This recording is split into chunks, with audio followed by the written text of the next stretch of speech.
Right, so for 3 or 4 months now, I've been trying to figure out a good off-grid solution to heat some water for a shower or a bath I've got set up on our land out in the bush, and sort of explored all different things. And, could I use gas? Could I use actually electricity through an inverter? But I was really looking for something that was as off-grid as I could possibly get. And today, hopefully, we're going to put the finishing touches on what will hopefully be a workable solution for that. So let's have a look what we've got in mind here. All right, let's start with the parts. What I've got here, right hand side, an old hot water tank.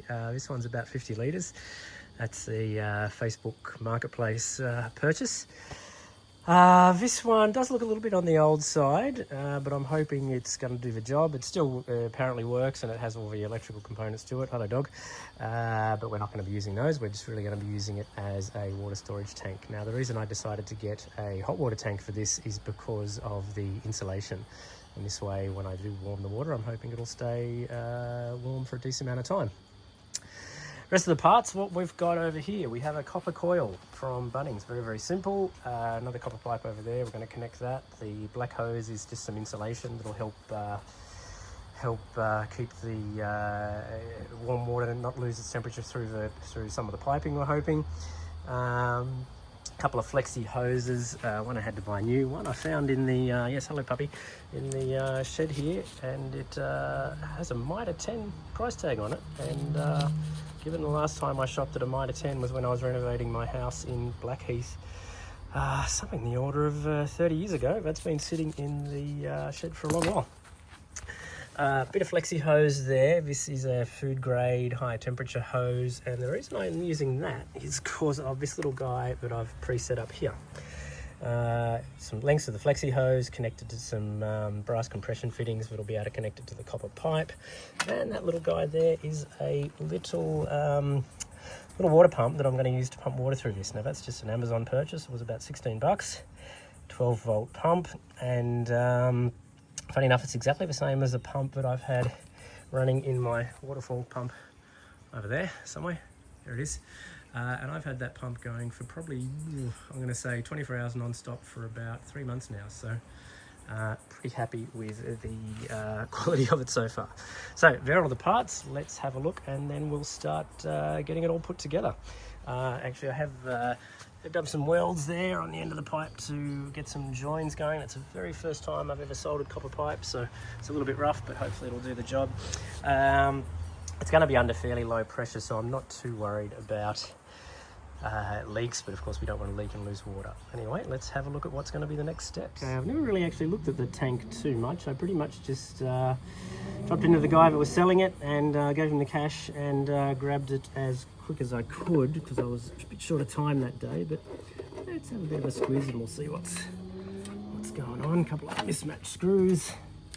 Well, a bit of dust and whatnot from age, but that's pretty much to be expected. Some maybe corrosion on some of those foot fittings, but again, I'm not going to be using any of this anyway.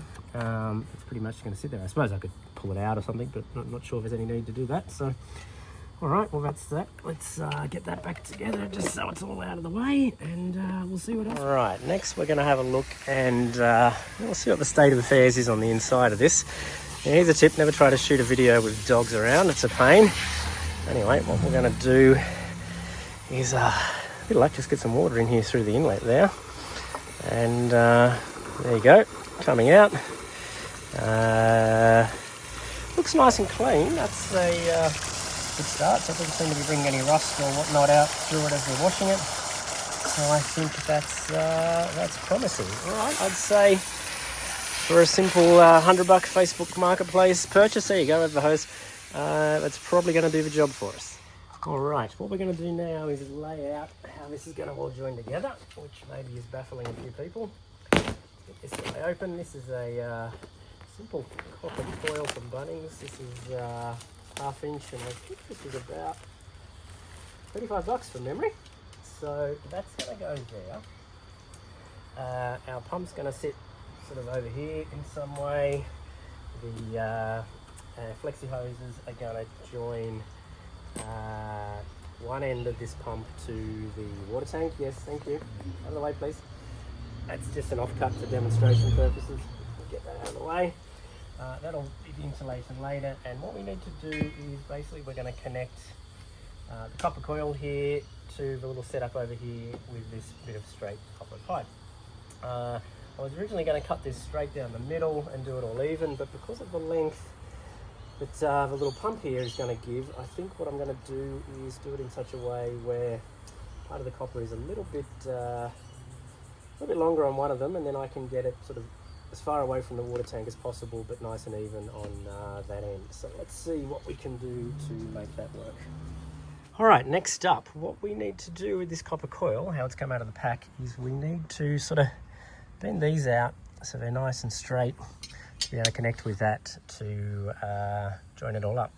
Now, I did look at pipe benders and whatnot. I don't have a pipe bender, but I did find this little bending spring from Bunnings. This was $9 versus a $50 pipe bender. So never used one before. We'll have a look and see how we go. I've got some silicone spray there because according to the instructions you sometimes need to use silicone spray to help get it onto the pipe. We'll give it a go, shall we? I don't know where the camera is with this setup, but let's see how we go. All right, I've just sort of flexed out the pipe there a little bit to see how it goes. This looks like a tapered end like that, but it seems to be going all right. Okay with that, so let's just do that. And really what I'm hoping all I need to do is gently, when I say gently, it's not the easiest thing to bend by hand, which I suppose is why proper plumbers of course use pipe benders, but one simple job.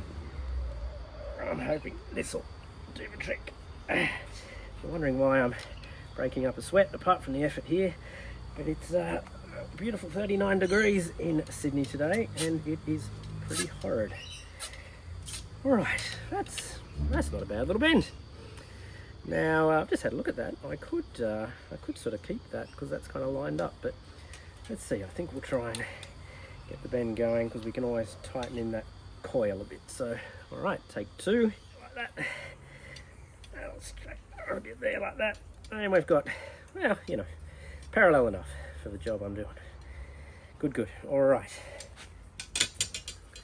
All right. So what I figured out here is, by I suppose luck, one of my little stainless steel flexi hoses there is a bit longer than the other one. So when I factor that in, the shorter hose and the pump and the longer hose, more or less at the same length. So I reckon with that copper pipe I've got there, I am going to split it right down the middle and make it even lengths. Right, this is my trusty pipe cutter. Nothing unusual, simple pipe cutter, but I bought this, gosh, again about 20 years ago. One of the good examples of, you know, paying a little bit extra for a good tool and hanging on to it for a long while. Does the job. Made in England apparently, but you don't see many things made in England these days. All right, let's see what we can do. There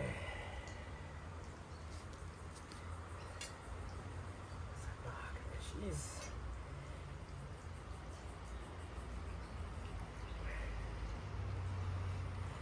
I know probably going to be some people saying, hey, you're a qualified plumber, should you be doing this? Well, the answer is no, I'm not a qualified plumber. All I'm doing here, I learned from my grandfather, who also wasn't a qualified plumber. He was as an old school builder that back in those days, the builder did everything. And before anyone gets worried about compliance and all that, this is going to be on an off-grid system, not connected to any mains, powered by a small 12-volt pump to generate some pump for, as I said, a shower or whatnot. So I'm pretty comfortable that we're not too worried about getting a real plumber to do this. There you go, nicely cut. Let's move on to our next steps. All right, this is my little setup to go and solder these pipes together. I'm sure there'll be plenty of people out there saying, where's your vise? Where's your bench? Yes, I wish I had one, but I don't. So when you don't, sometimes you've got to improvise. And this will be, no doubt, a little bit of a challenge. Let's hold on all right. Maybe we'll do one at a time and then we'll connect up onto that. The reason I'm soldering these, you will find out later. Could have used compression fittings. I think there's other fittings called shark fittings, press fittings, but there's a very specific reason I'm doing soldering fittings on here.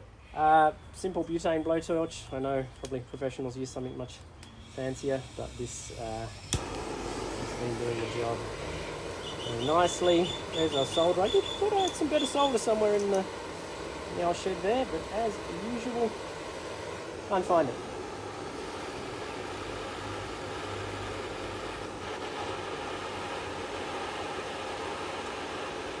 First go, it did take me a little while to figure out when it was hot enough. I don't really know for sure, but we just try like this and see what happens. There you go. That seems to be sucking in as it's supposed to. I don't really know. I didn't do this on the other videos I looked at. What I'm going to do is spin that around. Just see if there's any gaps where you might want to get a little bit more solder in there to just make sure she's nice and solid. Okay, so we have our final sort of prepped parts here. There's our coil with our solders. Not bad, I'd say. Equal length pipe. We've got some insulation, some compression fittings for down this end, and our little pump. And missing a flexi hose. Extra flexi hose to join it all together. Let's go and make that happen now. Okay, this guy's first. Good fit. Lovely. Like that. One compression fitting here. I wonder if we are going to need to sand anything here. Sometimes these are a little hard to get on. No, that one's okay, and that one's okay. Lovely. Away we go. Get my spanner later and tighten that up because I left it inside. Okay, this is the pump from a direction of in and out. Don't suppose it really matters whether I want to go in, out, other than where it matters in the tank. Well, I think we'll be right. Let's just get this one on here and we'll see how we go. We'll see how we go. Whew, feels like it's getting hotter here. Anyway, that's summer for you. Don't know why I want a hot water system in summer, but it will pay off come winter. What's up, pups? Okay, we are hooked up, pretty much ready to go. Coil, insulation, one connected to the hot water tank outlet. I haven't connected the other one yet because I'm going to come along and help the tank. But what I want to do first is just get a measure with my trusty little thermometer here of the current temperature of the water as best I can. This looks like an incredibly accurate way to do it, doesn't it? Shoving it up the hose. We'll do what we can. Okay, I reckon this is a bit of a better way to do it. Dirty old bucket, that doesn't matter. We just need water straight out of the tap so we can get a relative indication of what the temperature of the water is when it goes into the tank. And it might have been a little cooler than that, but it seems to have settled at 22 degrees. I reckon that'll do us for now. We don't need to be any more accurate. Okie dokie, this is our final test setup. Water tank connected to the heat exchange coil, just sitting on the ground over there. Right now I've got the little pump connected to my battery pack temporarily. Obviously, once we get a more permanent setup, we'll have that sorted. I can both feel and hear the pump running the water through the coil. Water tank's full, full enough, 50 litres give or take, and that water is now circulating through the coil, out, back into the tank, out, back in, and so on. Now, the goal, of course, is that this coil would sit in a campfire or pile of hot coals or something to that effect. That's why I wanted to particularly solder the joints rather than use compression fittings, so the heat of the fire wasn't a problem. But being 39 odd degrees here in Sydney today, there is a total fire ban, so I'm not going to go and set up a little fire here in the backyard for that reason. But what I am kind of curious about, we took that temperature reading of the water earlier. It was about 22 degrees straight out of the tap. If you see here, the ambient temperature on our gauge right now is about 36 degrees. I reckon it's going to get a bit hotter than that. And what I'm just going to do is I reckon I'm just going to leave this running for, I don't know, 2, 3, 4 hours, whatever. And I think even with the ambient temperature in the air against that copper coil, I reckon I can probably get the water temperature to come up a little bit. Obviously nowhere near as much as it would if I could get into a campfire and do it much more rapidly, but you know, got to try things the way you got to try things. We will give it a go. So what I'm going to do is, well, I'm going to stop this. I'm going to come back in about 2, 3, 4 hours, something like that. We'll have a look and we'll see if we're managing to get the water any hotter. All right, so this thing has been pumping for about 4 hours. Pipes are still a little cool to the touch. Pump's still running, a little bit warm given the temperature. Thermometer here outside is showing 32. The phone says it's 38. Yeah, I guess it's, oh there you go, it's popping up a bit because I had it sitting on the ground, 33. So I'm guessing it's probably more closer to 35. So what I'm simply gonna do is unscrew this guy and let's catch a bunch of water in our trusty bucket. Looks like we've got a bit of an airlock there.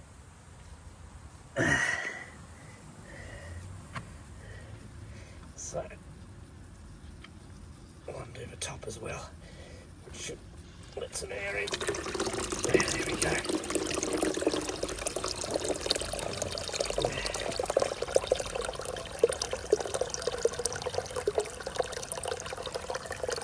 Alright, so I've had this in the bucket of water for a couple of minutes and it looks like it's leveled off at about 25 degrees, which, well, 3 degrees above what it was when we first started out.